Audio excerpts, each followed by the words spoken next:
कि बिहार विधानसभा चुनाव को लेकर इस वक्त की एक बड़ी खबर आ रही है। बिहार विधानसभा चुनाव में जदयू लड़ेगी सबसे अधिक सीटों पर, तो वहीं चिराग पासवान और बाकी दलों में सीटों को लेकर बन गई सहमति। आखिर कौन से पार्टी को कितनी सीटें मिल रही है। नमस्कार, मैं हूं संजीव और आप देख रहे हैं आप तक न्यूज। अगर आप हमारे चैनल पर नए हैं तो चैनल को जरूर सब्सक्राइब कर लें। बता दें कि बिहार विधानसभा चुनाव को लेकर सीट बंटवारे पर चर्चाएं अब तेज हो गई है। सूत्रों से मिली जानकारी के मुताबिक जदयू सबसे अधिक सीटों पर चुनाव लड़ने की तैयारी कर रही है। वहीं एनडीए गठबंधन में जदयू को बड़े भाई की भूमिका दी जा रही है। दूसरी ओर चिराग पासवान की लोजपा रामविलास को लेकर भी सहमति बनती दिखाई दे रही है। माना जा रहा है कि चिराग पासवान को पर्याप्त सीटें दी जाएंगी ताकि उनके कार्यकर्ता और समर्थक दोनों संतुष्ट रहें। वहीं बीजेपी भी रणनीति के तौर पर पीछे हटकर जदयू को आगे रखने के मूड में दिखाई दे रही है। चर्चाओं में यह भी निकल कर आया है कि जदयू सबसे अधिक सीटों पर चुनाव लड़ेगी, बीजेपी उसके बाद दूसरे नंबर पर रहेगी और चिराग पासवान के साथ अन्य दलों को संतुलन बनाकर सीटें दी जाएंगी। इससे साफ है कि गठबंधन के भीतर अब तालमेल बनता जा रहा है और जल्द ही आधिकारिक सीट बंटवारे की घोषणा हो सकती है। यह सीट बंटवारा आने वाले दिनों में बिहार की राजनीति की तस्वीर तय करेगा। लेकिन सीट बंटवारे का हाल क्या है, आखिर कौन सी पार्टी को कितनी सीटें मिल रही है, उसके ऊपर भी एक नजर डालते हैं। जदयू और बीजेपी लगभग बराबर सीटों पर चुनाव लड़ेंगे, यानी जदयू 105 सीटों पर तो वहीं बीजेपी 100 सीटों पर चुनाव लड़ सकती है। कई रिपोर्टों के अनुसार जनता दल यूनाइटेड और भारतीय जनता पार्टी लगभग बराबर संख्या में 100 से 105 सीटें लड़ने पर आम सहमति बन गई है। कुछ स्रोत ये भी बता रहे हैं कि जदयू को बीजेपी से 102 सीटें अधिक दी जा सकती है ताकि उसकी स्थिति मजबूत बनी रहे।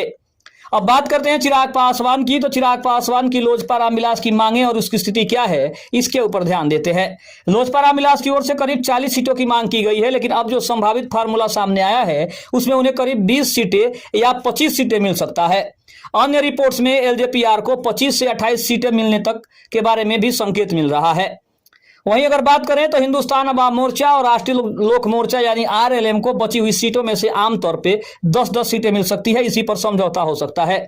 कुछ जगहों पर हिंदुस्तान अवाम मोर्चा को 6 से 7 सीटें और आरएलएम को 4 से 5 सीटें मिलने की संभावनाओं का भी जिक्र किया जा रहा है। अगर अनुमानित सीट बंटवारे की बात करें तो 243 में से जदयू लगभग 102 सीटों पर, बीजेपी 101 सीट पर, लोजपा रामविलास लगभग 20 से 25 सीटों पर, हिंदुस्तान अवाम मोर्चा 6 से 10 सीटों पर, तो वहीं आरएलएम यानी उपेंद्र कुशवाहा की पार्टी को 4 से 10 सीटें मिलने का अनुमान है।